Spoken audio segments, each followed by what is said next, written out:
La sostenibilidad del planeta depende de la sostenibilidad de las ciudades, en las que vive más del 70% de la población europea, generando grandes impactos. Desde la Universidad de Navarra llevamos más de 10 años trabajando para disminuirlos. Formamos expertos en el diseño y la cuantificación de la sostenibilidad para trabajar en un entorno internacional, promoviendo la innovación y colaborando con las empresas y la sociedad. They should be educated in a way so that they keep all these things in mind. Apostamos por una nueva arquitectura que integra desde el principio un diseño arquitectónico de calidad junto a las estrategias de sostenibilidad ambiental y social. We have a lot of solutions to solve tomorrow's problems. Europa tiene que liderar el cambio hacia esa nueva arquitectura que no solo disminuye los impactos negativos, sino que produce impactos positivos en el medio ambiente y en la salud y en el bienestar de las personas, especialmente de los más vulnerables. Bienvenidos al acto de celebración del 10º aniversario del Máster en Diseño y Gestión Ambiental de Edificios. En estos 10 años han pasado muchas cosas. La última, el hecho de que el máster haya sido finalista entre los premios del New Bauhaus, que es sin duda un reconocimiento a que el trabajo que se ha hecho está bien hecho y que vamos en la buena dirección. También han ocurrido otras muchas cosas, como el traslado del máster a Madrid, etc. En medio hemos vivido una pandemia y otras cuantas dificultades. Bien, para celebrar este aniversario queremos tener este primer evento, que es una mesa redonda en la que trataremos sobre la sostenibilidad y el futuro de la sostenibilidad, y queremos también presentar la edición de un libro titulado Experiencia, que recoge los trabajos fin de máster realizados hasta el momento, así como textos de diversos profesores del máster y los textos correspondientes a esta mesa redonda. Bien, por último, quiero agradecer a todos vuestra participación, haber venido hoy hasta aquí, y sin duda quiero agradecer a Ana Sánchez Hostiz como directora de este máster, a todo el equipo de profesores y el esfuerzo que han hecho durante estos años, así como a las personas que nos ayudan, nos están ayudando, como Freddy Massad, para moderar esta mesa redonda y elaborar el tomo de experiencia. Bueno, sin más, muchas gracias a todos y demos comienzo a esta celebración.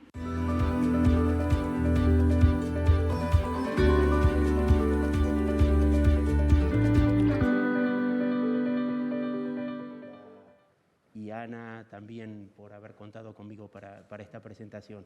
Bueno, hago una presentación muy breve de las personas que nos acompañan en esta mesa. Tenemos a Maya Osakar, que es Chair of Sustainability Buildings Task Force in Fire Safe en Europe, en NAUF. Perdón por mi inglés. Después tenemos a Antonio Cereceda, que es Energy Efficiency forma parte del equipo de Emergency Efficiency and Sustainability Consultant en Valladares Ingeniería. Y a mi lado tengo a Miguel Ángel Díaz Camacho, que es el responsable o el director de MADC Arquitectura y fue presidente de la ASA, de la Asociación de Sostenibilidad Arquitectónica. Y por último, a Ana Sánchez Hostiz, que es la directora académica de este máster en Diseño y Gestión Ambiental de Edificios. Para empezar la mesa redonda, voy a empezar con una pregunta pensando en el máster, ¿no? A lo largo de esta primera, y se la hago a Ana para empezar, ¿no? A lo largo de esta primera década del máster, ¿cómo perciben que ha evolucionado el concepto de sostenibilidad? Esta es una pregunta que se la hago a Ana, pero que todos pueden responder, porque me parece que es importante ver cómo ha cambiado, cómo ha cambiado la percepción o cómo ha evolucionado esta idea de sostenibilidad durante estos 10 años de vida del máster. Muchas gracias, Freddy, por la presentación que has hecho y también por estar aquí. Bien, yo diría que los que llevamos trabajando en temas de sostenibilidad desde hace tiempo hemos percibido ya un cambio importante. Si hace 10 años montamos este máster pensando que había que reducir los impactos ambientales que producían los edificios en el medio ambiente, pues hemos ido viendo cómo ese concepto de arquitectura sostenible ha pasado a ser de arquitectura regenerativa.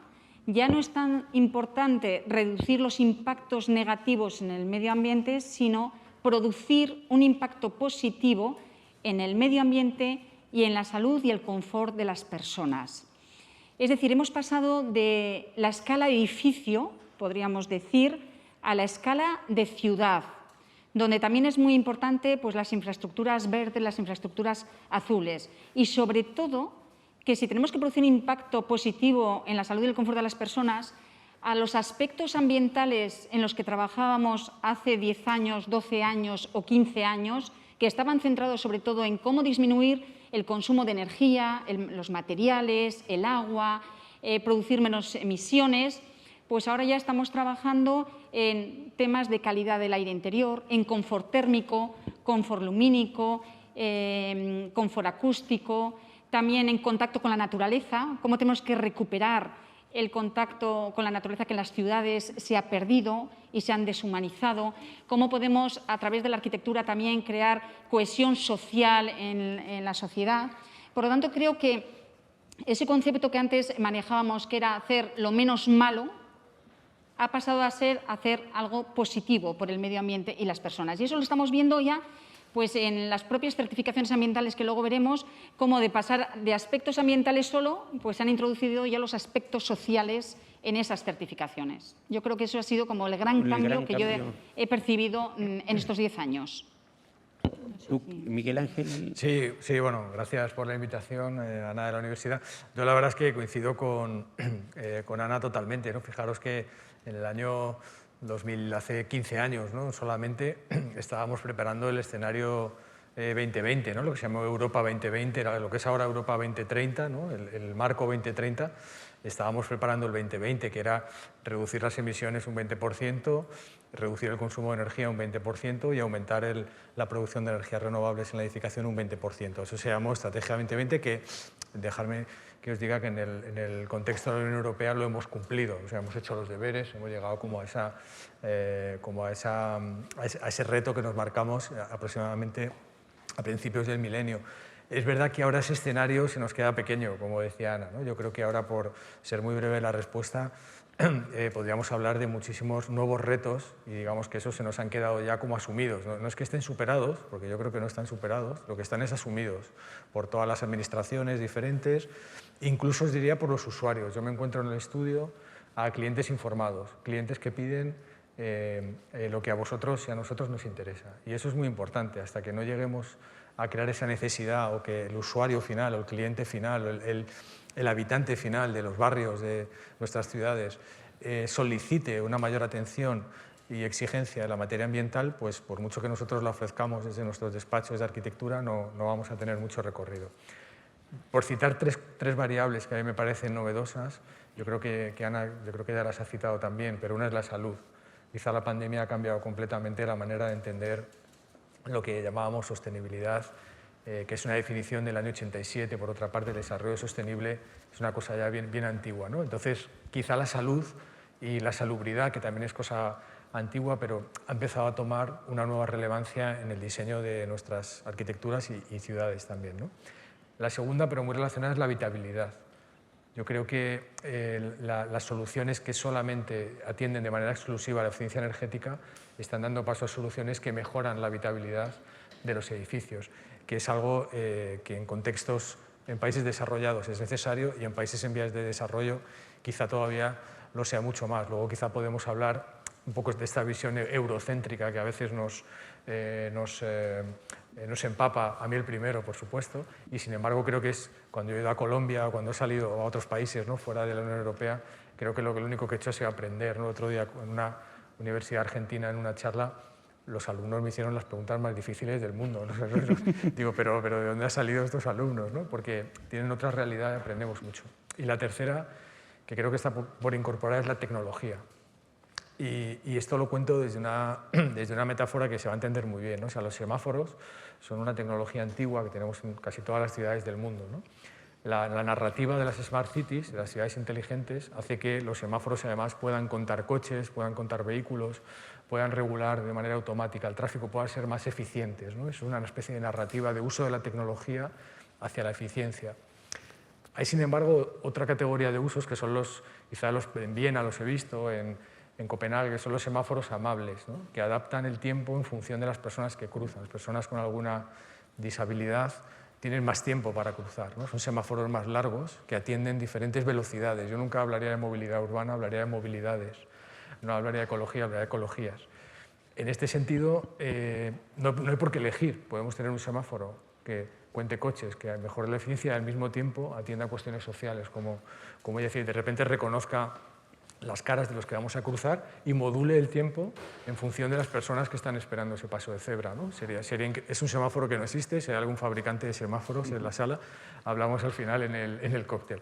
Es un semáforo que no existe, pues igual con la arquitectura, ¿no? Creo que todavía no hemos integrado, y lo digo con cierta humildad, no hemos sabido integrar la tecnología de una manera novedosa y creativa con el espectro tecnológico que tenemos a nuestra disposición. Es un reto que tenemos pendiente y que seguramente a vosotros os va a tocar lidiar con él, yo creo. Y Amaya, ¿cómo se ve esto desde la empresa? O sea, este cambio cambio o búsqueda de nuevas necesidades. Bueno, yo coincido desde luego con la visión de mis contertulios, pero añadiría otra tercera patita a la sostenibilidad, ¿vale? En general, a nivel europeo, la sostenibilidad se entiende que un edificio es sostenible si es, por así decirlo, adecuado, ¿okay?, para el medio ambiente natural, ¿okay? Se tiene en cuenta también el pilar social, pero también se tiene en cuenta el pilar económico, la viabilidad económica. Son las tres patitas, por así decirlo, sobre las que se apoya la sostenibilidad. Que eso es algo que sí que ha cambiado, yo creo que entre estos 10 años. Incluso, por ejemplo, todo el tema económico, creo que trataremos igual luego ese tema, en algunos sistemas como Levels está ya introducido, ¿vale? Entonces, eso es muy importante. O sea, no se puede hacer, o sea, no es muy sostenible un edificio que es muy bueno para el medio ambiente, que para la salud y para el confort funciona fenomenal, pero que es muy caro a la hora de mantener, ¿no? Entonces, ese pilar de la viabilidad económica o de la sostenibilidad económica es una tercera patita muy importante, que es este concepto amplio que se maneja hoy en día a nivel europeo. Antonio, ¿quieres? Muchas gracias a la Universidad de Navarra por la invitación. Bueno, pues yo creo que en los últimos 10 años ha habido una evolución muy grande en el sector de la edificación y en concreto de la sostenibilidad. Como bien ha mencionado Ana, en los últimos 10 años nos hemos centrado mucho en reducir el consumo energético y las emisiones de CO2 de los edificios durante la fase de uso. ¿Y esto por qué es debido? Porque realmente en la fase de uso de los edificios, normalmente hasta ahora, era la fase que tenía más emisiones de CO2. Entonces, como ahora ya hemos llegado a un punto en el que hemos evolucionado mucho en ese sentido, y ya incluso hay edificios neutros, edificios positivos, que incluso generan más energía de la que consumen, entonces esa fase de uso está muy conseguida en muchos ámbitos. Entonces yo creo que el futuro un poco de la sostenibilidad puede ir en reducir las emisiones de CO2 en todo el ciclo de vida del edificio. Es decir, desde la extracción de las materias primas, el transporte de las materias primas a la fábrica, de la fábrica a la obra, durante la fase de construcción, que también hay muchos impactos ambientales, no solo de CO2, sino también de consumo de agua y muchos impactos ambientales, también durante la fase de uso y después de la fase de fin de vida útil.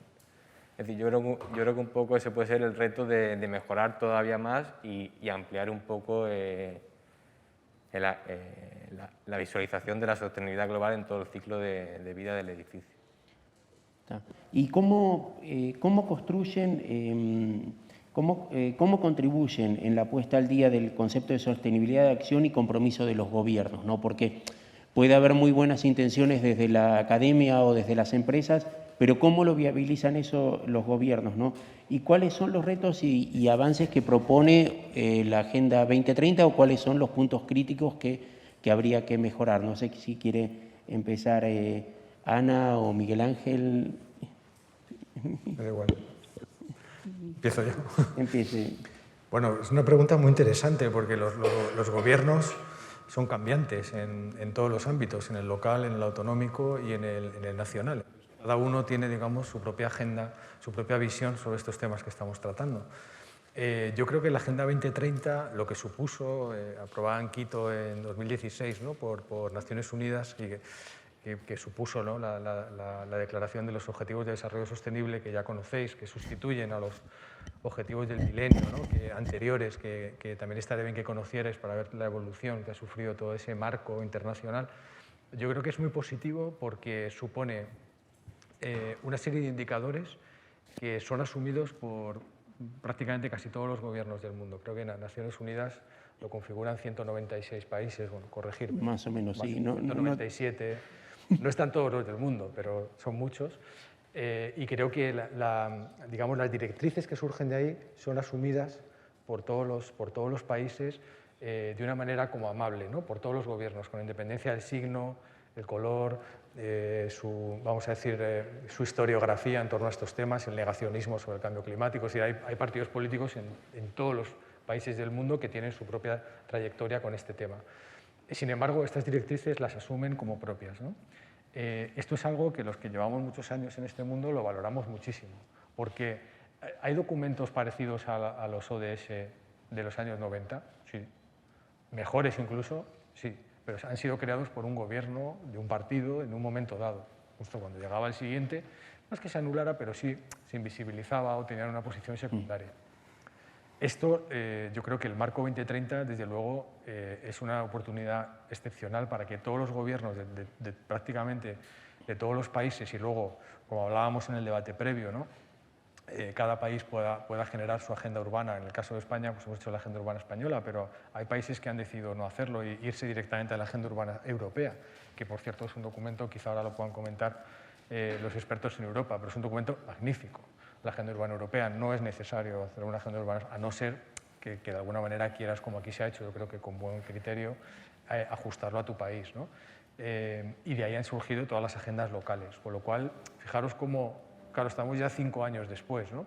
5 años después, aquello que era un marco internacional abstracto, no prescriptivo, sino absolutamente voluntario y con una declaración de intenciones, pues seguramente 20 años después empezarán a dar resultados. Pero como pasó pues con todas las grandes declaraciones, yo estaba pensando ahora en Kioto, por ejemplo.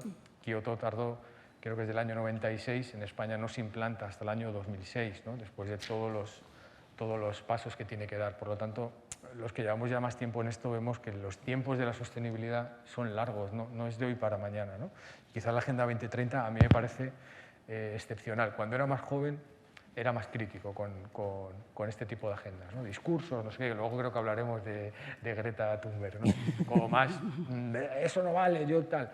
Cuando llevas 20 años en esto y la gente que lleva, como Ana, que lleva más que yo, o como César, que lleva más que nosotros, o como gente que tiene 80 años ahora y lleva desde los años 60 en esto, pues cada vez te dicen qué importantes son los momentos que se marcan camino para 20, 30, 40 años vista, ¿no? Y en ese marco creo yo que está la Agenda 2030. Yo destacaría también un poco pues, que es un marco, podríamos decir, institucional para poder fomentar la nueva ciudad, ¿no? O sea, yo creo que sirve muchísimo para hacer un nuevo urbanismo, una nueva ciudad más humanizada, ¿no?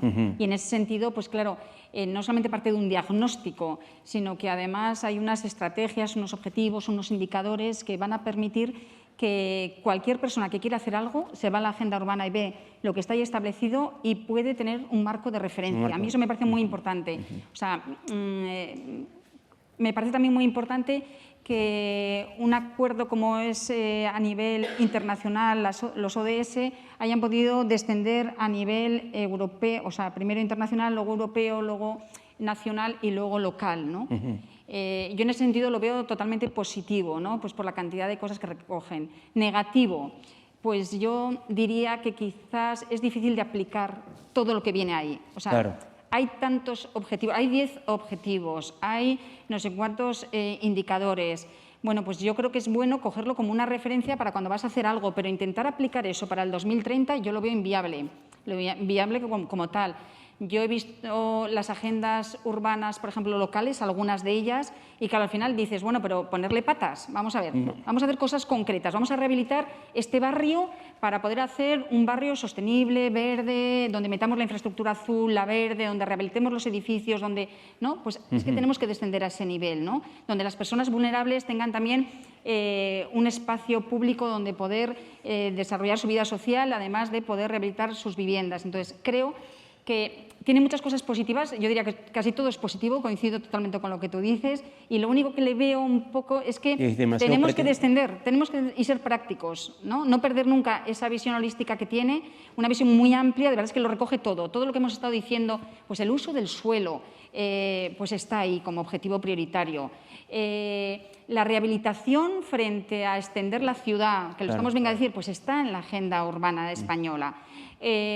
Bueno, el cambio climático, el acceso a la vivienda, es que está todo, ¿no? Entonces yo creo que está muy bien porque lo recoge. Pero es como un objetivo casi de máximos, ¿no? Es más difícil de que esto llegue a la realidad o hay que marcar ya un plan de acción. Lo que te dice es que el plan de acción se tiene que hacer entre las administraciones públicas, los entes privados, las ONGs, las universidades, es decir, es un proceso también súper participativo. Al ser tan participativo y tan, pues es que tiene un problema de verdad de llevarlo a cabo, ¿no?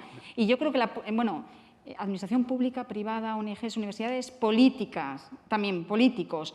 Entonces, yo creo que lo que estamos sintiendo un poco en la sociedad actual de esa polarización política puede impedir, yo creo, en algunos casos, el que las agendas urbanas municipales o locales puedan llevar a cabo muchas de las actuaciones que vienen, que están muy bien, pero que va a necesitar un plan de acción donde todos estén de acuerdo para lograr esos objetivos, ¿no? Esa es mi idea. Bueno. Amaya, ¿quieres agregar algo? Si no... No, bueno, lo veo a nivel europeo. Yo creo que el desafío más grande, que tal vez vaya un poco, bueno, aporta un poco al dibujo que han presentado Miguel Ángel y Ana.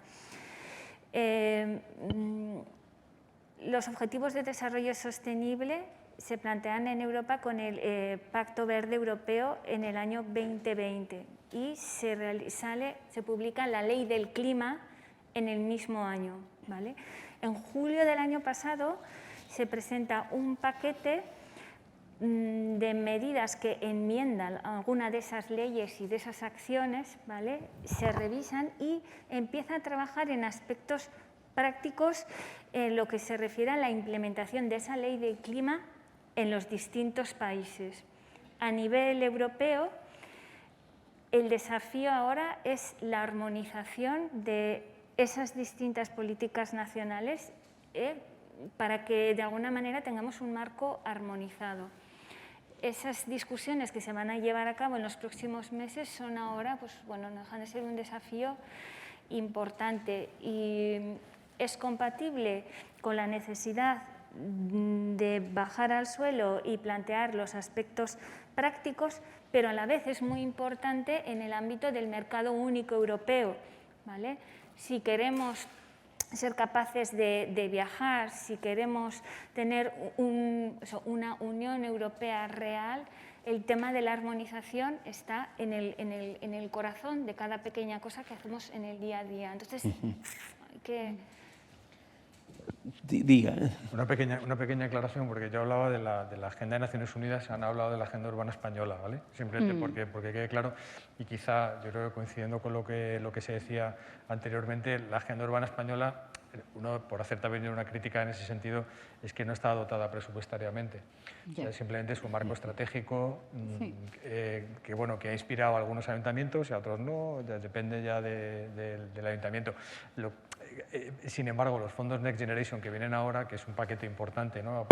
que tiene que ver con el plan de resiliencia y transición energética que ha aprobado el Gobierno de España, es un montón creo que son 60.000 millones de euros, pero que van por otro lado, no tienen nada que ver con la agenda urbana española, no tienen nada que ver con las agendas locales. es un montón de dinero, pero que va por otro lado. Quizá la coordinación entre administraciones es otro reto que tenemos aquí nosotros muy, muy importante para que todo este conocimiento que hay, que es muy valioso, cuando viene dinero de la Unión Europea se pueda armonizar, se pueda, como tú decías de armonizar, se pueda coordinar. Ese es un asunto pendiente, yo he aportado lo que he podido en ese ámbito, pero es que es muy, muy complicado de meterle mano a eso. Y bueno, hablábamos de la academia, de los gobiernos, de las empresas, pero también es cómo se está de alguna manera vendiendo el tema de la sostenibilidad, ¿no? Esta idea que flota por ahí del greenwashing, ¿no? Para vender un café te dicen de que se está produciendo de manera sostenible. Todo el coche, el último coche que sale, se está produciendo de manera sostenible, ¿no? ¿Cómo se puede eludir y cómo se puede poner en valor realmente la sostenibilidad? Le pregunto a Antonio, que me había dicho que le interesaba responder esto. Sí, porque es un tema que me preocupa mucho porque a la gente que invertimos en formación, en sostenibilidad y que nos preocupamos un poco por formarnos en estos temas, que es muy complejo estar al día en estos temas porque continuamente van saliendo nuevas ideas y nuevas tendencias y bueno, nuevas tecnologías. Es decir, estar en la última tendencia de la sostenibilidad y de la eficiencia energética es complicado. Entonces, por eso el tema del greenwashing, la verdad que es algo que no sienta bien a los profesionales que nos especializan. Claro, por eso el que lo está haciendo bien en ese sentido. Entonces, pero yo creo que una forma de evitar el greenwashing, porque no podemos controlar lo que hacen otras personas de a lo mejor decir que algo es sostenible cuando realmente no lo es, como no podemos controlarlo, yo creo que lo mejor es informar al público hacia el que va dirigido, por ejemplo, los edificios sostenibles, formar un poco para que ellos sepan, ellos mismos puedan diferenciar, aunque sea básicamente, aunque no sepan tanto como nosotros, pero que ellos mismos sepan diferenciar al menos de forma básica si algo es sostenible o no lo es. Es decir, nosotros, por ejemplo, en la certificación LEED en la que trabajamos, hay un crédito de innovación que es Green Building Education, que es precisamente enseñar a los usuarios del edificio por qué ese edificio obtiene la certificación ambiental LEED y cuáles son las características de sostenibilidad que se han implementado al proyecto para que ese edificio sea sostenible. Entonces, el propio usuario ve por qué el edificio tiene un sello LEED, es decir, no solamente está viendo una placa en la entrada del edificio, sino que entiende y valora todas las características de sostenibilidad que tiene el edificio. Sí, y bueno, en la misma línea está de la pregunta, ¿no? Vivimos en una sociedad donde las emociones importan mucho, ¿no? Donde es más importante a veces comunicar a través de las emociones que comunicar a través de manera científica y trabajar de una manera responsable y con un conocimiento de causa, ¿no? Bueno, hablo del caso de esta niña sueca, bueno, ahora ya una adolescente, Greta Thunberg, que acaparó todas las miradas, que se fue en barco a los Estados Unidos porque ella no toma aviones, y habló en las Naciones Unidas. Y hace pocos días también había un vídeo por ahí dando vueltas en que les decía a los políticos que era todo bla, bla, bla, ¿no? Entonces, yo sé que es polémica la situación, ¿no? Pero ¿contribuye o realmente está creando una máscara o poniendo un velo al trabajo que está bien hecho en pos de esta emocionalidad, ¿no? Creo que es un tema importante porque quizá Greta desaparezca y aparecerá otro u otra Greta, ¿no? Y me parece que debemos poner en valor, esto es una opinión personal, ¿no? Pero debemos poner en valor la ciencia y el conocimiento antes que esta cuestión emocional. Entonces se la cedo a Ana la pregunta que... quiero que la contesten todos. O sea, bien, yo diría que escenarios como ese, o sea, todo puede ayudar, pero en este caso concreto, para mí, más que ayudar, desayuda, ¿no? Porque oculta lo verdaderamente importante.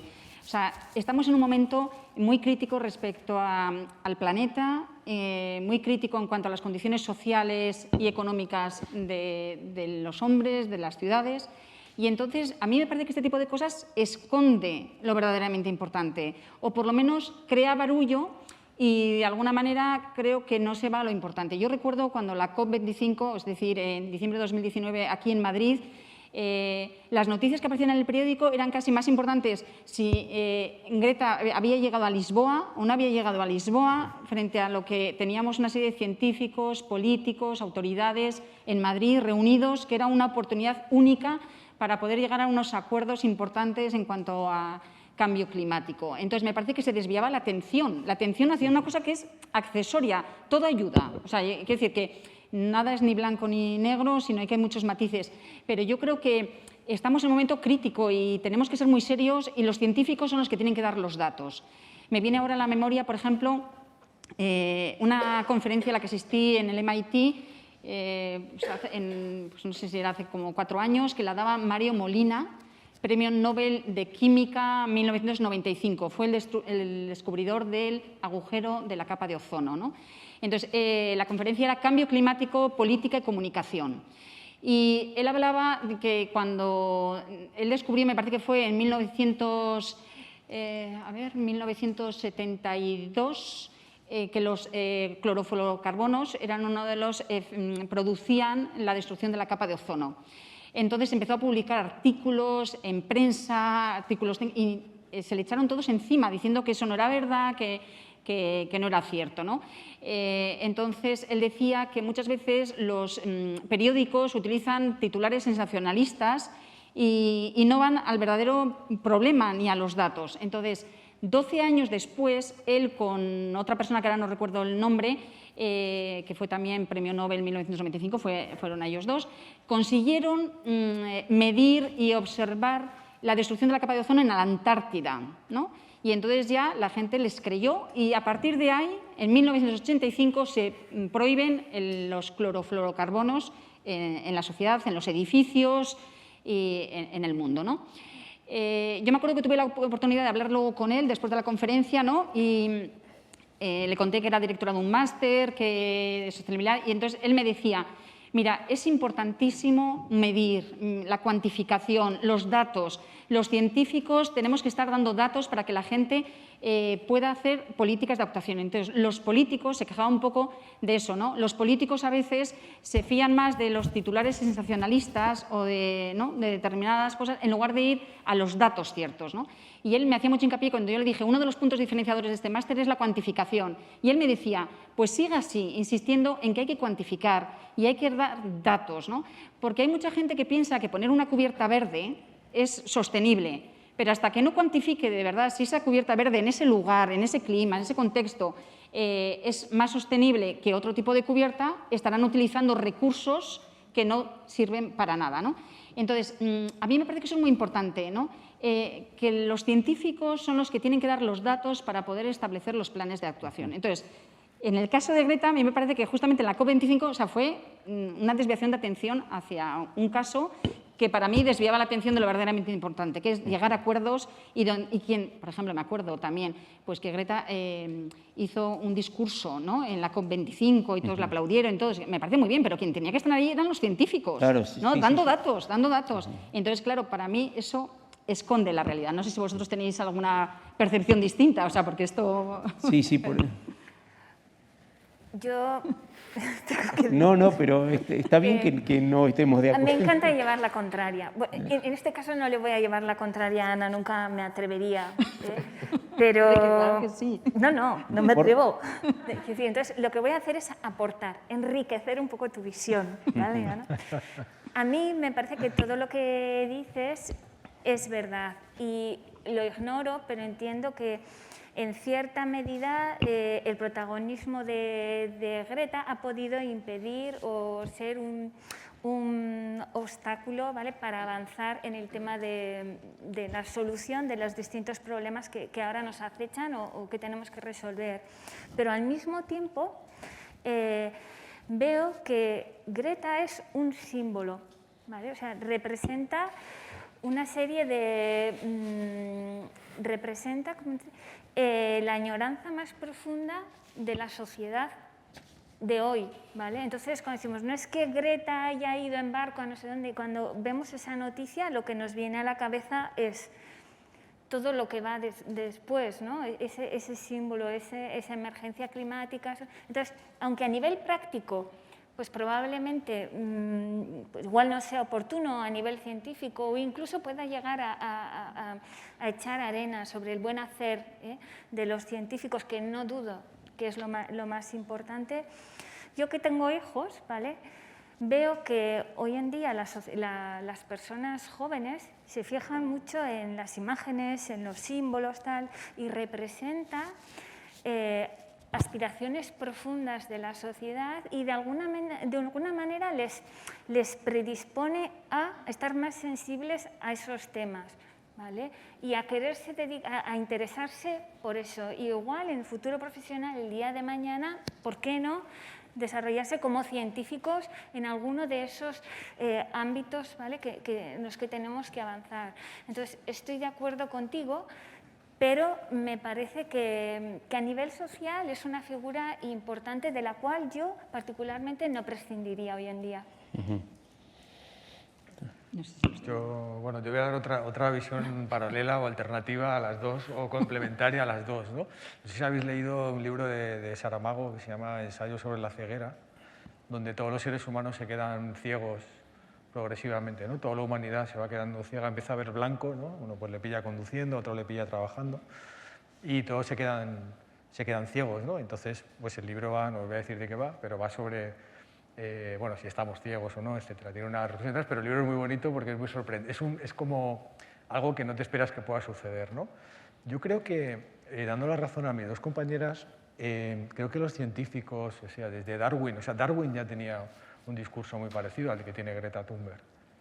Los científicos, los académicos, los profesores, los arquitectos, el sistema no nos ha tenido en cuenta los últimos 50 años.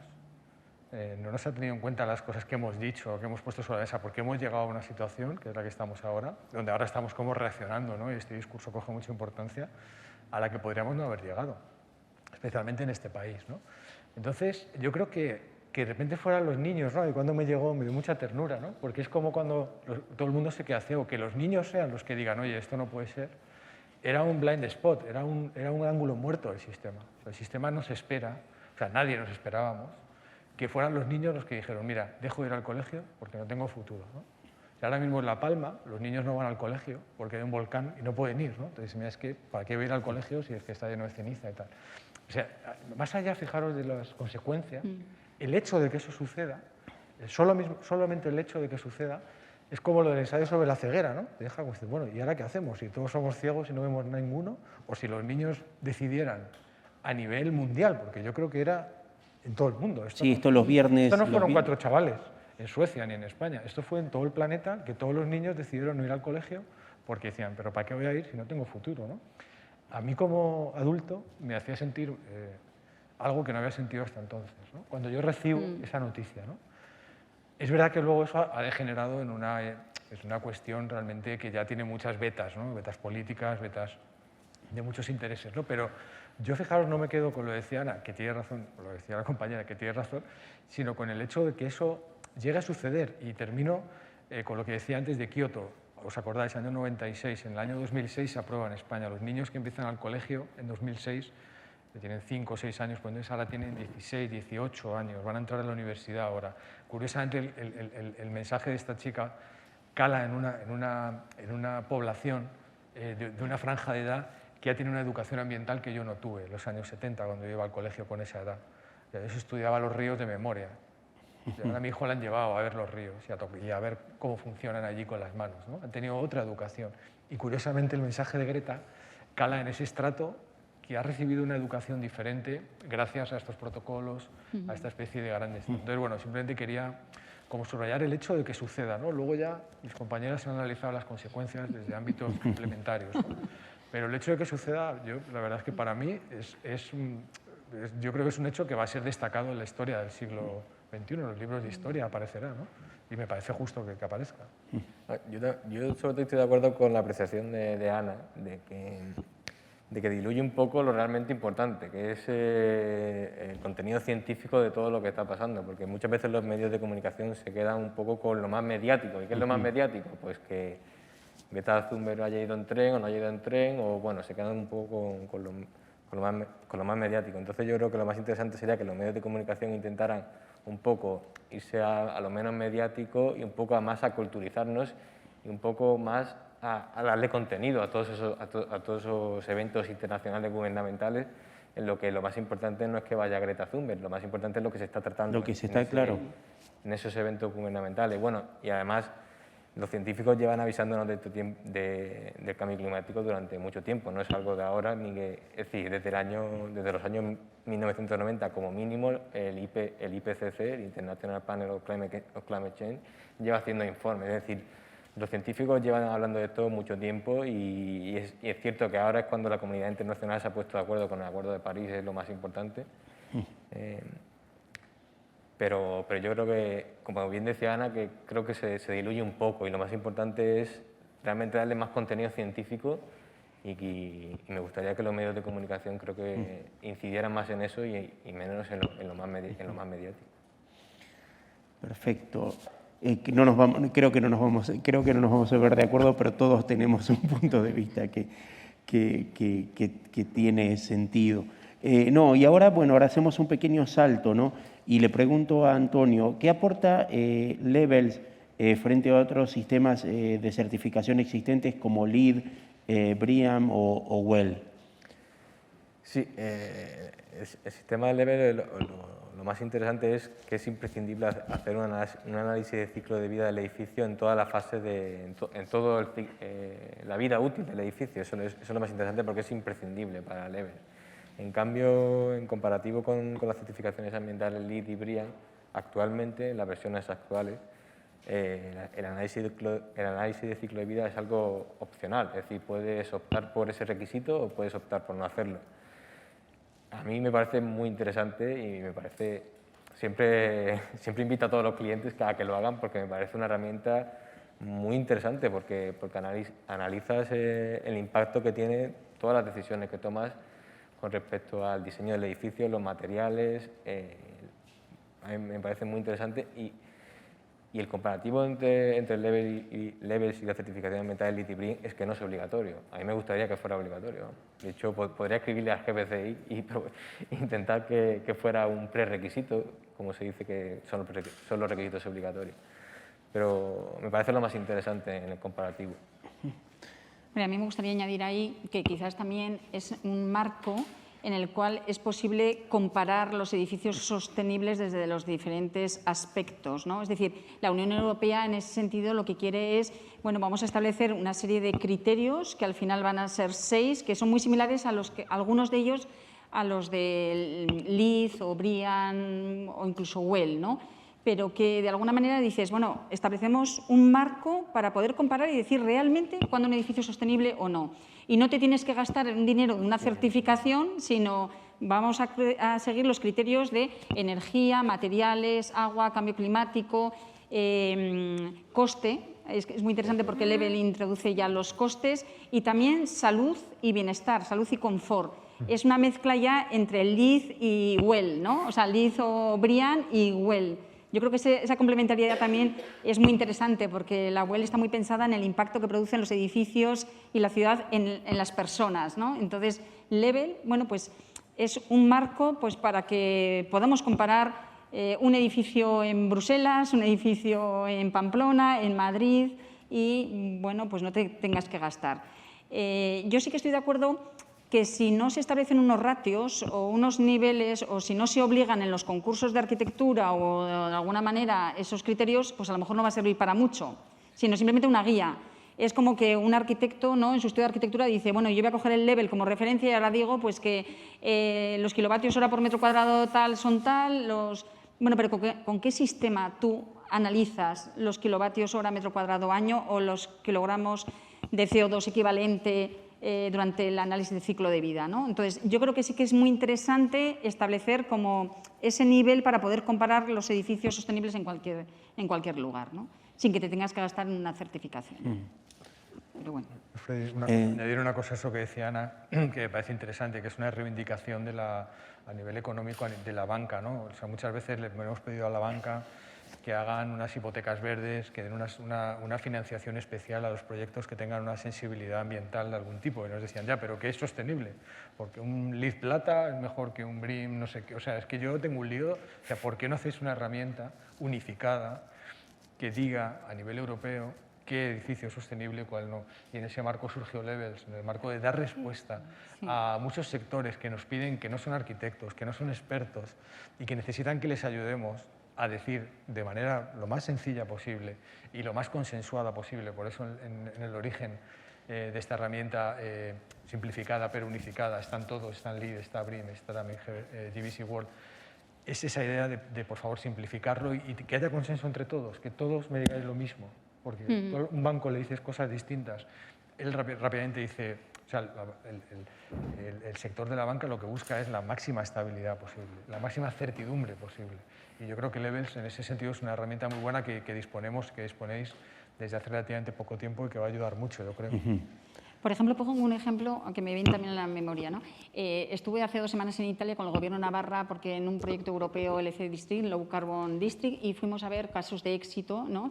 Entonces visitamos 2 colegios, 2 escuelas. Una estaba certificada por LEED Platinum, es decir, desde el punto de vista ambiental, lo máximo posible. Todos los aspectos ambientales perfectos. Y luego fuimos a ver otra escuela que estaba en la zona del terremoto del 2016, esto era en la zona de Ancona, y muy cerquita, y tuvieron que construir una escuela rápidamente porque se habían caído toda la ciudad y todo el pueblo, ¿no? Entonces, la construcción de esa escuela lo hicieron desde el punto de vista del Level, donde se metían también los criterios no solamente ambientales, sino también sociales. Y un ejemplo que a mí me parece magnífico es que esa escuela se construyó el edificio con los fondos de una fundación, pero de 8 a 5 funciona como colegio y de 5 en adelante funciona como centro cívico y los fines de semana está abiertos, ¿no?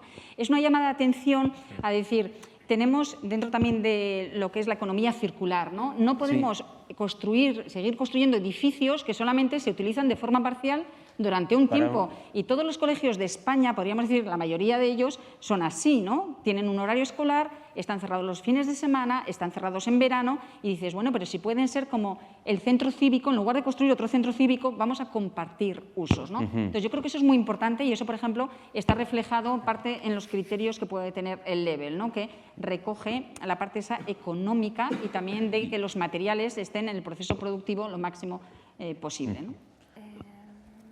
Amaya, no sé si... Yo, la percepción que tengo es que Level en realidad ha sido desarrollado por la división científica de la Comisión Europea, pues en colaboración con industrias, con los distintos países y otros organismos. Entonces, me parece que las expectativas es que el Level sea el marco, como que dice, común para utilizar en los distintos países de la Unión Europea. Entonces, para todos esos arquitectos que van a desarrollar su labor profesional en los distintos países, ¿no? Pues que realmente tengamos eso, unas referencias comunes. Y ahí uno de los desafíos, unos métodos de medición comunes, por ejemplo,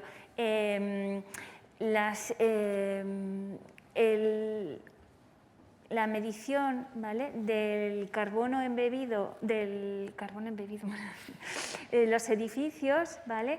El Level se plantea con el Life Cycle Assessment, ¿vale?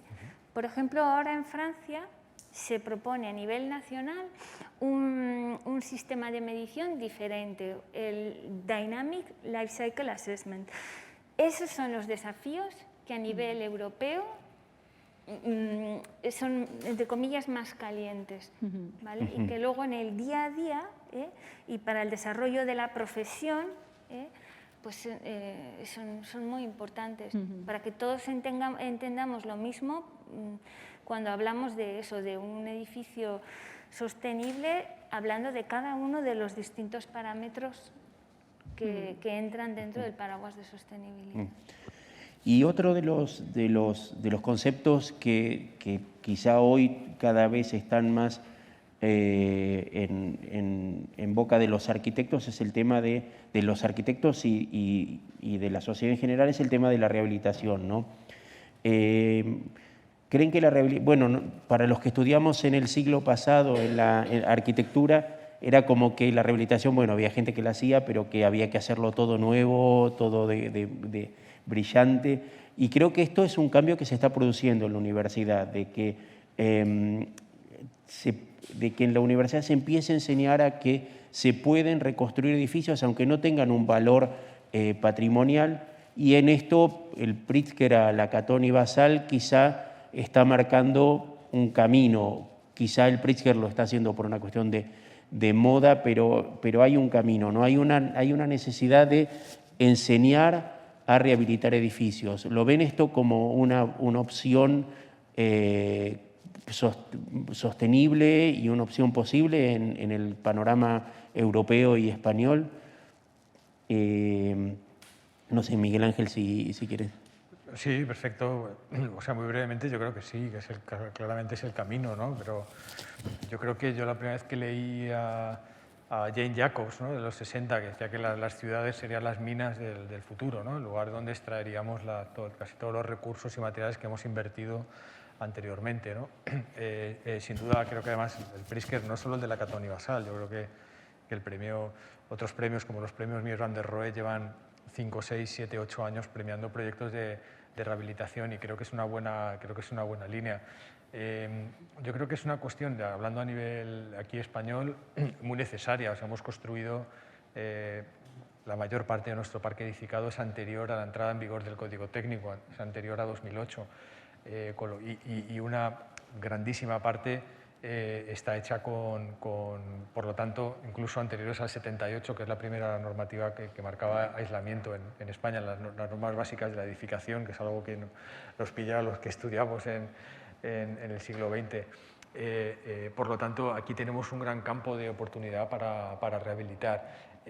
Quizá ante este discurso que decía Freddy, que yo creo que es comúnmente aceptado por todo el mundo de la política, el mundo de la economía, aquí se sacó una ley en 2013, la Ley de Regeneración, Rehabilitación y Renovación Urbana, como palanca económica. Desde 2013 estamos intentando que no se muera aquello, ahora se ha integrado en otras leyes de ámbito superior, pero estamos intentando alimentarlo para que se produzca, ¿no?, ese milagro económico, entre comillas. Creo que lo que falta es, a mi juicio, con si queréis, unanimidad en que esto es lo que toca ahora, claramente es rehabilitación. Creo que el reto es aportar valor con la rehabilitación. Claro, la obra nueva se supone que aporta un valor a la sociedad, ¿no? Vamos, pues no quiero citar ningún edificio, pero la ampliación del Museo del Prado de Rafael Moneo, pues se supone que aporta un valor a la ciudad de Madrid, ¿no? Claro, rehabilitar un edificio como Lacaton y Basal y decir que eso aporta valor supone un cambio cultural. Y yo creo que debemos definir, y yo creo que en el máster se hace de alguna manera, por lo menos por lo que yo he visto hasta ahora, es precisamente ponerle nombres y apellidos a qué significa aportar valor con la rehabilitación, que no tiene la ambición ambiental y la ambición social que tiene, pero también a nivel cultural creo que supone un reto, porque es algo nuevo, es algo que no hemos trabajado de manera colectiva como se está planteando ahora, ¿no? Y eso es lo que a mí me parece, y creo que la nueva Bauhaus europea, al menos lo que he hablado con los representantes europeos que he podido hablar, y en la presentación aquí en Madrid, ¿no?, con Iñaki Carnicero, que fuimos compañeros de carrera, ¿no?, con el director general de Agenda Urbana, pues están intentando ellos también, y nos piden ayuda a decir, oye, pues vamos entre todos a definir qué es aportar valor, porque no queremos hacer rehabilitaciones energéticas integrales como estaban planteadas en los principios de los 2000, con los SATES, etcétera, etcétera, que están muy bien y que habrá que seguir utilizando sistemas de aislamiento térmico por el exterior, pero la nueva Bauhaus europea nos pide algo más, no nos podemos quedar ahí. Por eso está uniformizando las ciudades, está haciendo un patrón de fachadas todas iguales en Italia o en España o en Portugal o en Francia, y pensamos que eso quizá está también, otra vez, insisto, en lo cultural, minando o tergiversando lo que es el carácter que tienen las diferentes ciudades europeas. Por lo tanto, la nueva Bauhaus europea dice claramente esta statement, ¿no?, de aportar valor y que somos en cada país los que tenemos que definir qué significa eso. Lacaton y Basal en Francia lo han hecho claramente, con un proyecto piloto que han dicho, mirad, para nosotros esto es así. Yo he estado visitándolos en 2019 y no es el proyecto de la galería está muy bien, pero es que el proyecto urbano que hay alrededor de esos bloques sinceramente es fantástico. Y están rehabilitados 3 O sea, todo el resto de pantallas, de esas gigantescas que están, no tan en las afueras de Burdeos, está bastante céntrico a esa obra, quedan por urbanizar, ¿no? Pero creo que el proyecto de la Cata Universal, financiado, por cierto, con fondos europeos a la rehabilitación energética, que ese es el mérito, ellos cogen dinero para rehabilitar energéticamente y te dan habitabilidad y te dan ciudad, ¿no? Bueno, ese es un modelo para mí a seguir, sin duda. Sí, yo creo que además va a ser como una oportunidad de cara a los fondos Next Generation, es decir, que los fondos europeos van a ir orientados a la rehabilitación de edificios y también a la vivienda en alquiler, ¿no? Entonces, yo creo que a la hora de la rehabilitación, o sea, tenemos que pensar que todos los criterios ambientales y sociales que estamos hablando de lo que es la arquitectura sostenible y regenerativa, pues se puede aplicar a la rehabilitación. Y es que no nos queda otro remedio, porque como tú has dicho, la mayoría lo tenemos ya construido. Pero yo creo que también hay que pensar mucho como en las escalas, ¿no?, que tiene esto, ¿no? Lo he dicho antes, cuando empezamos a trabajar en el máster trabajábamos a escala de edificio, podríamos decir, y ahora nosotros trabajamos ya a escala de barrio o a escala de ciudad. Es decir, si de verdad quieres hacer una buena actuación de rehabilitación que tenga impacto, ya no es cuestión de hacer solamente la rehabilitación energética de un edificio, sino hacer la rehabilitación energética ambiental, yo diría ambiental y social, de un grupo de edificios, ¿no? Trabajar en el conjunto más que en lo particular. Que solamente en un edificio, porque existen muchos factores que dependen muchísimo del entorno urbano. Es decir, luchar contra la isla de calor, por ejemplo, puede depender del edificio, pero puede depender muchísimo de lo que es el entorno del edificio, las plazas, las zonas verdes.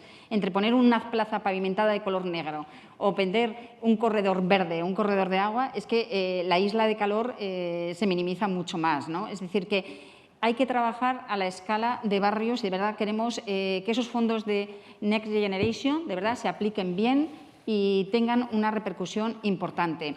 Esos fondos van a ir orientados a lo que va a ser la rehabilitación puntual, es decir, rehabilitación de una vivienda, ¿no? Esa es la primera escala. La segunda es escala de edificio y la tercera escala va a ser escala de grupos de edificios o de barrio, podríamos decir, escala ya urbana, lo que llamamos regeneración urbana. Entonces, yo creo que es muy interesante que pueda haber actuaciones en las tres. Y yo siempre he sido muy partidaria de más la segunda y la tercera, y la primera no tanto. Pero llega un momento que también tenemos que ver que en la rehabilitación se pueden producir también desigualdades o brechas sociales muy importantes. La cuestión económica que tú has dicho antes es importantísima. Decimos, vienen los fondos de Europa, viene un montón de dinero, cuidado, pero vienen para subvencionar una parte, ¿no? Pero mucha gente, si le dan un 30%, es que no puede pagar el resto de la rehabilitación. Claro. Y eso va a generar una brecha social en la rehabilitación. La gente que va a recibir fondos europeos porque tiene dinero para pagar el resto de la rehabilitación y la gente que, a pesar de que le den 30% de subvención o lo que sea, es que no va a poder pagar esa rehabilitación. Entonces, ahí tiene que haber, pues, ver la vulnerabilidad también de barrios, de edificios, para poder ayudar en ese sentido, porque si no, lo mismo que hablamos de la brecha tecnológica, vamos a hablar de la brecha de rehabilitación. Y se va a crear un problema social importante, ¿no? Cuando hablaba de la importancia de la rehabilitación y de la regeneración urbana, es muy importante que la rehabilitación energética de los edificios está produciendo una mejora en los barrios y se está revalorizando muchísimo. No solamente son todos esos polígonos de los años 40 al 80 que se han rehabilitado, se están rehabilitando, sino que hemos sacado el coche, podríamos decir, de los espacios urbanos que existían entre esos edificios. Y eso es importantísimo, recuperar el espacio público para zonas verdes, zonas sociales, en lugar de tener parkings, ¿no? Y todo muy degradado. Entonces, yo creo que es la gran oportunidad de la rehabilitación y, por supuesto, nosotros en el máster hacemos mucho hincapié en ello, pues porque es que es lo que nos toca, ¿no? Y tecnologías como la prefabricación, la industrialización o la robótica van a jugar un papel, le pregunto a Antonio, ¿no? Van a jugar un papel importante en todo esto, en todo este cambio. Totalmente, vamos. De hecho, hoy en día ya está jugando un papel muy importante en la industrialización y la prefabricación. Y desde mi punto de vista también la parametrización y la precisión en el nivel de detalle. Por ejemplo, los modelos BIM te permiten alcanzar un nivel de detalle que eso se nota mucho en la obra. Porque, por ejemplo, en las obras que tenemos nosotros, las constructoras nos dicen que hoy en día se producen mucho menos residuos porque el nivel de detalle alcanzado y el nivel de precisión con el que se detallan todos los materiales en el proceso, en el modelo BIM colaborativo entre todas las partes interesadas, ingenieros, arquitectos, constructores, tienen un modelo mucho más preciso y mucho más avanzado que puede hacer que se pierda menos material, porque se sabe exactamente cuánto material tiene que venir, cómo se corta y todo. Y en ese sentido la industrialización, la prefabricación y la parametrización es algo que te ayuda a tener mucha más precisión y ir mucho más al detalle y desperdiciar mucho menos residuos. Es decir, es el futuro y bueno, de hecho es ya el presente. Es el presente, ¿no? Por eso sí, ya... Yo diría que ojalá fuera el presente. O sea, bueno, sí, no, el presente en cuanto al BIM, estoy sí. totalmente de acuerdo. Pero en cuanto a prefabricación, yo creo que es la oportunidad. O sea, es que está empezando. llevamos hablando de industrialización y prefabricación desde los años 80, ¿no? Sí. Pero luego a la hora de la verdad dices, en rehabilitación, por ejemplo, hay muy pocos sistemas para poder aplicar de prefabricación, por ejemplo, de un sistema de fachada de aislamiento por el exterior de toda la altura del edificio o de toda la anchura, es decir, que puedes... Entonces, yo creo que todavía ahí se puede hacer mucho y, de hecho, yo creo que hemos perdido como una oportunidad histórica por no haber avanzado en este camino, ¿no? Le veo a Jesús Alonso de ACR que trabajan muchísimo en industrialización y prefabricación, no sé si estarás de acuerdo, pero en sí...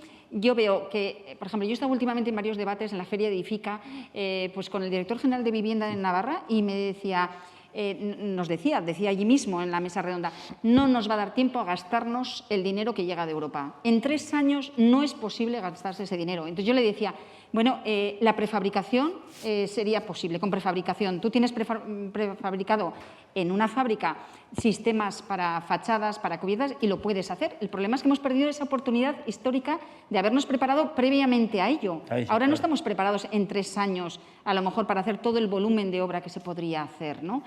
Creo que, por mucho que hayamos perdido esa oportunidad histórica, a partir de ahora es que tenemos que trabajar en industrialización y prefabricación, porque es el futuro, en obra nueva y también en rehabilitación, ¿no? Que es más difícil, pero se puede hacer. Pero se puede hacer. Y le pregunto a Maya, ¿no? ¿Cómo manejar estas cuestiones impredecibles, ¿no? Como las catástrofes naturales, los incendios? Claro, esto se escapa, el volcán de La Palma se escapa un poco a qué podemos hacer, pero ¿podemos hacer algo en todos estos? Sí, claramente. Hay riesgos que sí se pueden evitar, otros no, ¿verdad?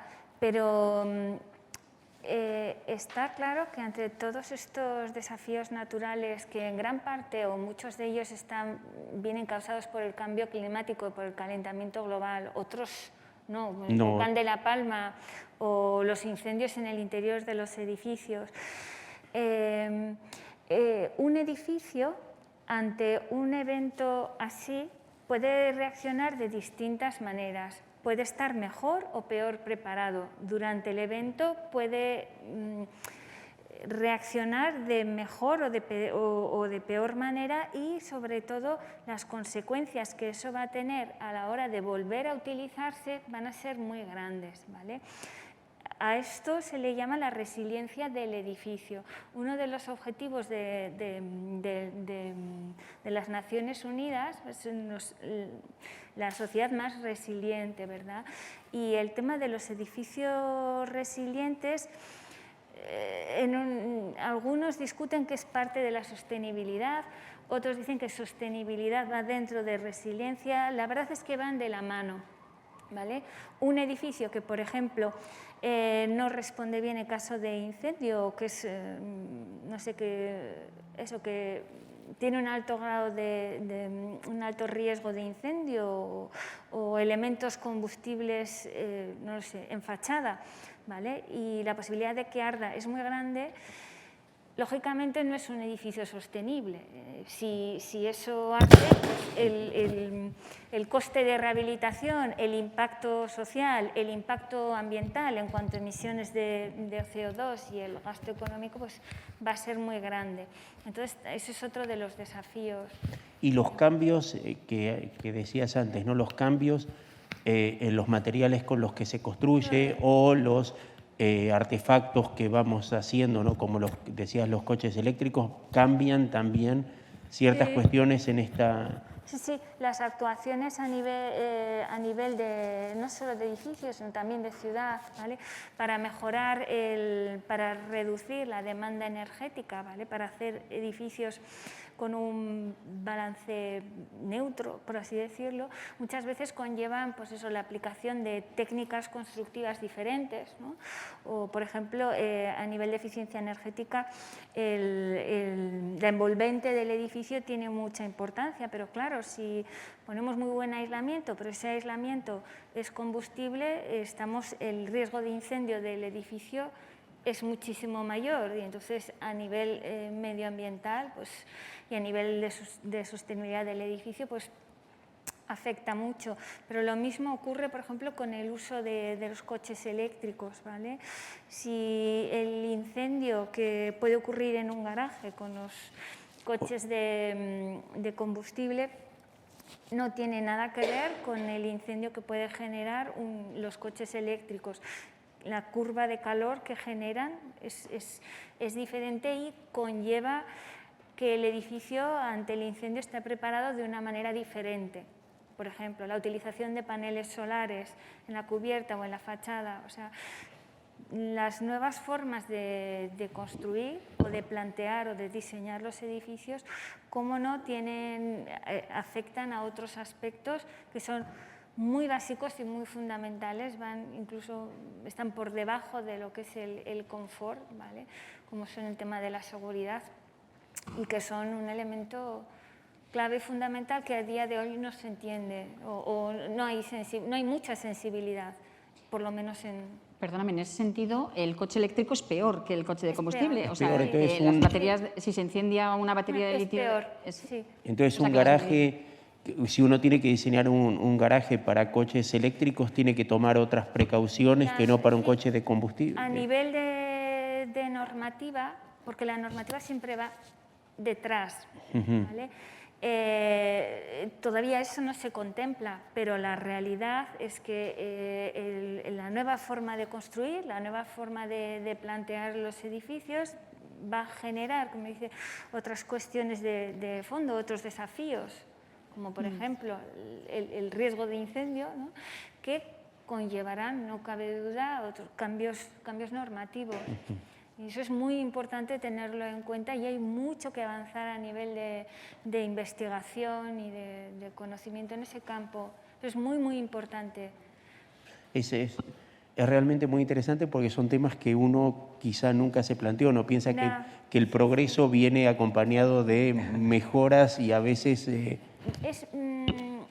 Es muy importante avanzar, pero sobre lo que ya conocemos. El tema de la sostenibilidad y el impacto ambiental es un tema, por así decirlo, que a nivel histórico tiene un recorrido corto, ¿vale? Pero que ahora es absolutamente prioritario. Pero no podemos olvidar que hay otras cosas, como por ejemplo la seguridad contra incendio, la seguridad estructural, ese tipo que viene ya desde la historia, entonces deben quedar bien integradas en lo que es el nuevo marco de sostenibilidad, si no,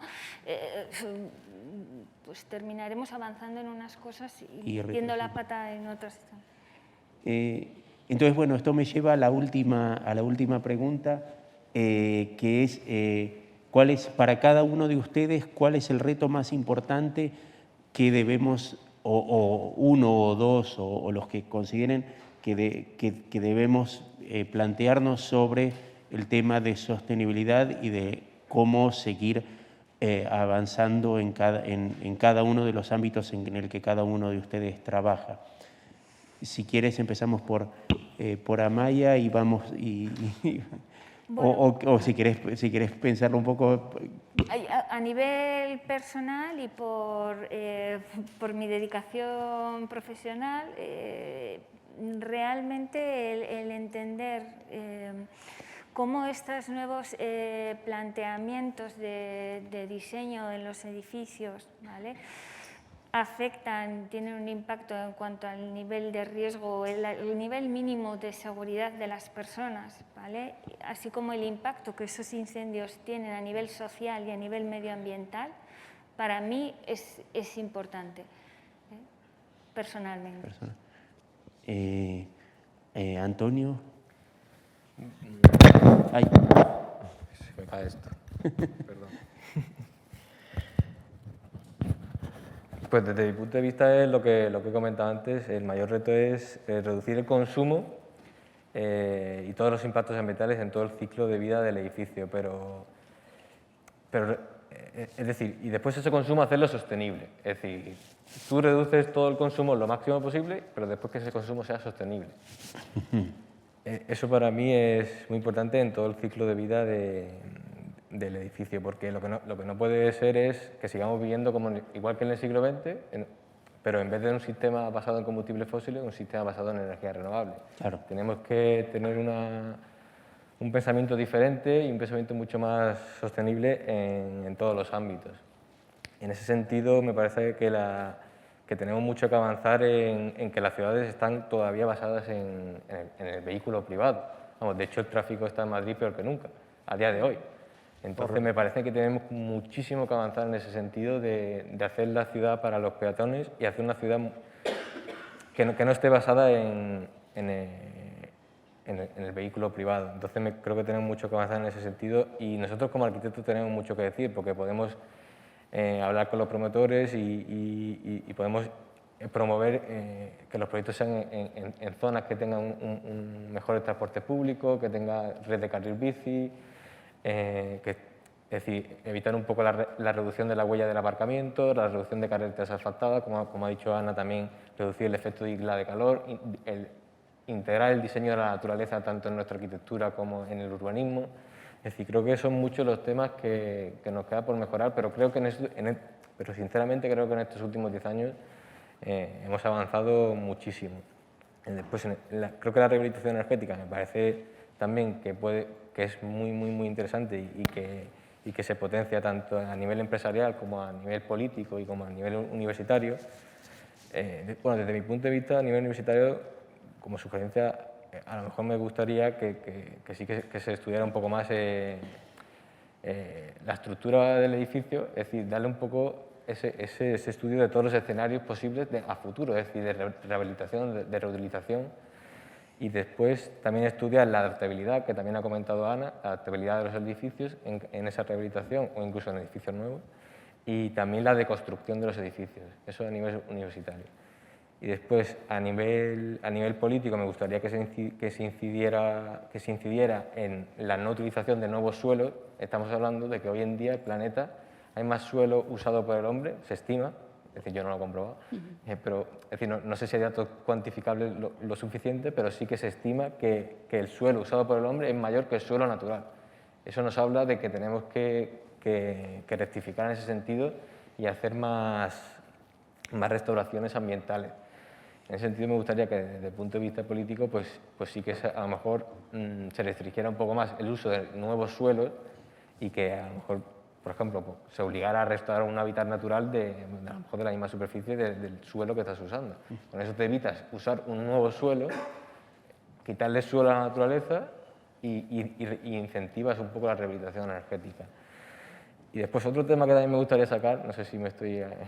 No, está otro tema que me gustaría sacar, que se habla poco de este tema, que a lo mejor tampoco tiene un impacto tan grande, pero para mí es un tema que personalmente sí que me parece que es, debido a su nivel de insostenibilidad, me parece interesante sacar, no sé vosotros qué opináis, es el tema de la implantación en los edificios. Es decir, cuando tú haces una promoción de vivienda o de oficina, nos estamos encontrando que a lo mejor los usuarios te cambian la casa entera. Es decir, el tema de la circularidad, eso cómo se ve. Ese tema tenemos que tratarlo ya. Es decir, es cierto que las promociones cada vez están más tendiendo a la personalización de las viviendas y en las oficinas se está tendiendo a hacer unas promociones de oficinas cada vez más en bruto. Pero hoy en día, a día de hoy, incluso con esas medidas, todavía no se consigue el residuo cero en la fase de implantación del inquilino, tanto de las oficinas como de las viviendas. Entonces, a mí me da muchísima pena ver un edificio nuevo, una vivienda nueva, en el que a lo mejor a la persona no le gusta la madera, le gusta el grés, o al revés, y te cambia a lo mejor toda la cocina, te quita tabiques. Estamos hablando de materiales nuevos, son completamente nuevos y que se tiran. Creo que es un tema interesante, es decir, a lo mejor no tiene un impacto grandísimo a nivel sector de edificación, pero me da tanta pena Pero sí, a nivel de residuos... Sí que me gustaría sacarlo a ver qué opináis. Sí, sí, súper interesante ese tema, por supuesto. Bueno, yo resumir aquí cuáles son los retos del futuro por es eso, casi imposible. eso, o sea, era el no me voy a que alargar. a Yo cada con uno qué le cosa me parece... quedaría. Creo que hemos avanzado muchísimo en sostenibilidad ambiental, pero a partir de ahora lo que nos queda son unir la sostenibilidad ambiental con la social y la económica. Creo que esto es importantísimo.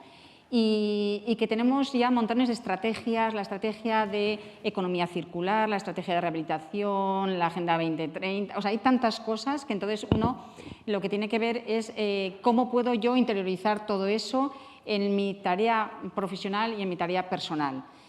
Y me parece que va a haber un cambio de estilo de vida o que todo esto nos está pidiendo a todos nosotros un cambio de estilo de vida frente a la vida normal que estamos llevando. Es decir, el concepto de pago por uso, por ejemplo, creo que es un tema también muy importante. Y está también, bueno, relacionado un poco con eso, es con la idea de que construimos edificios, compramos coches, compramos electrodomésticos, que los usamos solamente en un determinado momento y el resto del tiempo está parado. De tener un coche en un garaje y no utilizarlo más que los fines de semana, pues a lo mejor te compensa mucho más no tener coche, no tener parking, no tener que construir parking y alquilar un coche cuando lo necesitas. O las lavadoras, todas las casas están equipadas con lavadoras y demás. Ya sé que esto es un concepto un poco disruptivo, pero que lo hemos visto en las casas americanas, ¿no? Pero entre tener una lavadora en cada casa en un edificio de bloques, ¿por qué no tenemos que tener una lavadora por planta, ¿no? O sea, ya sé, eso es como compromiso personal, pero que nos va a influir en la arquitectura, porque vamos a tener que diseñar en ese concepto de economía circular y de pago por uso, que yo creo que hay que irlo introduciendo ya. Muy bien sintetizado. Bueno, difícil añadir algo más, ¿no? Yo cuando estabas hablando tú pensaba en el mantenimiento también. Eso que dices tú, que la gente o las personas cuando a veces habitamos un edificio nuevo, no te digo nada de la administración. Yo he visto edificios de planta 0 a 9 ser desmantelados por completo y vueltos a amueblar nuevos, sin estrenar. Sí. Pero bueno, luego está el mantenimiento de un edificio Lidoro que no se mantiene como está especificado, ¿no? Y que por lo tanto no se le saca todo el partido, ¿no? Pero bueno, quizá por añadir otro matiz, yo creo que ya se ha dicho, el siglo XXI es el siglo de las ciudades, para mí claramente. O sea, hemos cogido la ciudad como unidad de acción, comunidad mínima de intervención. Y en ese sentido, a mí me tocaría, por lo que hago yo en el despacho, hablar de diseño. Yo trabajo haciendo edificios que tienen una aspiración urbana, ¿no? Desde un punto de vista social, ambiental, llamarlo como queráis, ¿no? Y por lo tanto, creo que aquí en el máster es uno de los temas que se trabajan, ¿no? Creo que el arquitecto, una de sus variables y que debemos reivindicar, a veces somos pocos corporativos los arquitectos, ¿no? Esta es una habilidad que no tienen otras profesiones, que solo tenemos nosotros. Y tenemos a veces también que ser un poco corporativos en ese sentido y mirarnos claramente y saber lo que somos, ¿no? Nosotros hacemos edificios, hacemos ciudad, cada uno hace en su escala y en su trabajo lo que puede, ¿no? Pero sin embargo no voy a reivindicar aquí esta figura, voy a reivindicar la figura de la gestión. Tú me preguntabas, Freddy, una cosa clave. Yo creo que la sostenibilidad, lo he dicho muchas veces, es una cuestión de gestión. O sea, que el barrio de Chamartín sea un barrio que funcione 100% con energía renovable no es un tema de diseño, sería una cuestión de gestión. Cuando hemos trabajado en barrios para rehabilitar 2.000 viviendas o 2.500 viviendas, te encuentras con que el 65% son en propiedad y el 35% son en alquiler. Del 65% en propiedad, el 20% ya están rehabilitadas y no les interesa entrar en la operación. Y el 10% están deshabitadas y no se conocen sus dueños, quiénes son o no están. De las que están alquiladas, hay un 10% que no van a poder pagar, lo que decían. Pero ese 10% hay un 8% que lo va a poder pagar en el futuro y hay un 2% que no lo va a poder pagar nunca. Entonces, el problema de cómo se aborda la rehabilitación de esas 2.000 viviendas, hablo de un caso real en Zaragoza, es un problema de gestión, de armar un aparato económico que sea capaz de absorber eso, incluidos ese pequeño porcentaje que no lo va a poder pagar nunca, y desarrollar un plan económico que es capaz de abordar posteriormente una rehabilitación, en este caso de edificación, también con regeneración urbana, ¿no? Por lo tanto, quería reivindicar esta parte que necesitamos arquitectos en el campo de la gestión. Es un tema muy bonito, muy difícil, que tenemos expertos en España, vamos, de primerísimo nivel en este ámbito, que saben cómo se hace esto, que no tenemos que inventarnos nada. Y por tanto, ante una cosa que tuviera que decir aquí, por complementar la de mis compañeros, sería la sostenibilidad. Es un hecho que depende de la gestión. Bueno, creo que el tema da para bastante más largo, lo podemos repetir, pero el tiempo es así. Muchas gracias a los cuatro, felicidades a Ana, Ana por los 10 años del máster, a ella y a todo el equipo, ¿no? Obviamente. Y bueno, ahora vamos a ver un pequeño vídeo. Las preguntas las dejamos para afuera cuando tomemos algo. Tomamos algo, sí. Y bueno, muchísimas gracias a todos ustedes por la presencia, y creo de nuevo que el tema es importante, da para mucho, tiene muchas vertientes, y hoy descubrimos algunas que por lo menos yo no conocía, así que muchísimas gracias a todos y seguimos afuera. Todo este material va a ser editado en el libro que les decía Carlos, y es un libro que va a tener el material de todos los alumnos que pasaron por el máster, y bueno, va a tener textos escritos por los profesores, y va a estar esta conversación que me parece que fue sumamente interesante. Gracias a todos, y adelante el vídeo.